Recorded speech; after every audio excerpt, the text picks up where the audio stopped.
So sa gawain pong ito ay maipaabot natin sa Panginoon ang ating mga panalangin. Makakaabot po ito sa kanyang kalangitan.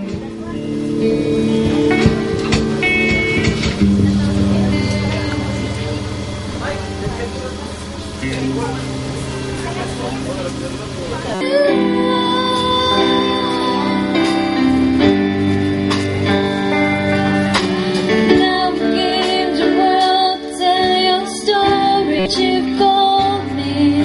I know that you've never go to the ends of the earth, to the ends of the earth for you. Alone at the Son of God, and all the world will see that you are God. You are God.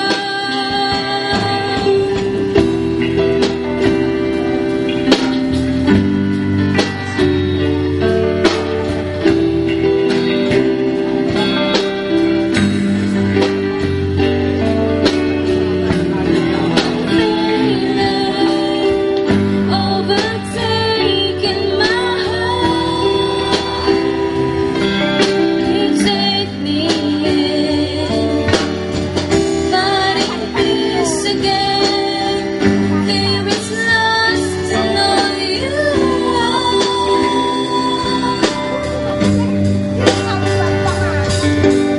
Now give the world to tell your story. 'Cause I know that you've called me. I know that you've called me. I lost myself because we're the ends of the earth for you. Alone at the Son of God, and all the world will see that you are God. You are God. Jesus, I believe in you, and I would go to the ends of the earth, to the ends of the earth for you. Alone at the Son of God, all the world will see that you are God. You are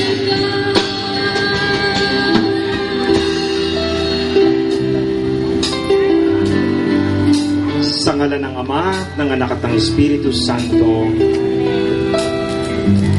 Ama naming makapangyarihan, pinupuritan namin at pinasasalamatan. Kita namin ang iyong larawan sa mga binhi mong ipinunla. 19 na taon ang nakalipas na halos hindi namin naramdaman ang iyong mga biyaya na ikaw ay patuloy na sumusubaybay sa amin. Pinasasalamatan namin ang mga taong naging kasangkapan para ang komunidad na ito ay maipanganak sa lugar na ito at ang binhing iyong ipinunla ay pag-anihan mo sa pamamagitan ng sama-sama naming pagsasagawa na ganito.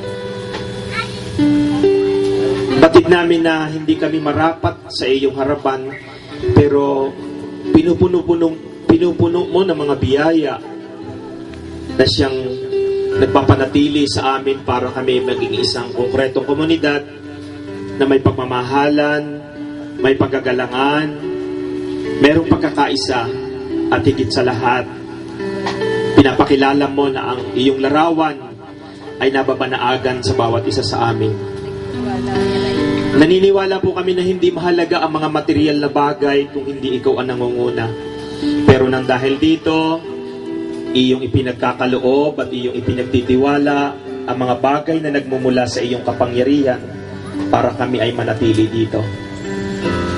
Pinasasalamatan namin ikaw ang mga paghamon na naranasan namin. Yung kami ay magkaroon ng spiritual dryness, yung pagiging hindi namin maunawaan ang iyong mensahe minsan sa buhay namin. Pero patuloy kang naririyan sa harapan namin sa pang-araw-araw na buhay. At sa bawat sandali ay merong ibig sabihin ikaw sa amin. Pinasasalamatan namin ikaw sa mga karunungang ipinagkakaloob mo sa amin. Higit sa lahat, Pinasasalamatan namin ikaw dahil kami ay nasa sa loob ng aming simbahan na iyong tumayan mo sila. Sila yung nasa sa likuran namin para sumunod at magmana ng mga binihing ipinunla namin sa iyong kapahintulutan. Pinasasalamatan din namin ikaw sa mga kapatid naming nauna ng namayapa at kami po'y naniniwala na sila ay nasa sa iyong piling at sila din yung inspirasyon namin para kami manatiling naglilingkod sa iyong sambayanan. Ama naming makapangyarihan, itinatalaga muli namin ang aming sarili sa iyong kapangyarihan. Ipahindulot mo po na kahit kami hindi marapat sa iyong ubasan, gawin mo kaming iyong tagapaglingkod. At ano man yung aming kakulangan, ikaw po ang magpuno. Naniniwala kami sa iyong kapangyarihan. Kami po ay napapakasangkapan sa iyo. At sa aming patuloy na paglilingkod, gawin mong kami kapang naharapin ang lahat ng aming mga pagsubok, lalong-lalo na kung kami ay nasa kadiliman, kung kami nahihirapan sa paglilingkod, turuan mo kami magpahinga sa iyong paanan. Kung kami nagkukulang ng mga material resources, turuan mo kaming gamitin kung ano meron kami. Kung kami pinanghihinaan dahil mahina ang mga kapatid namin,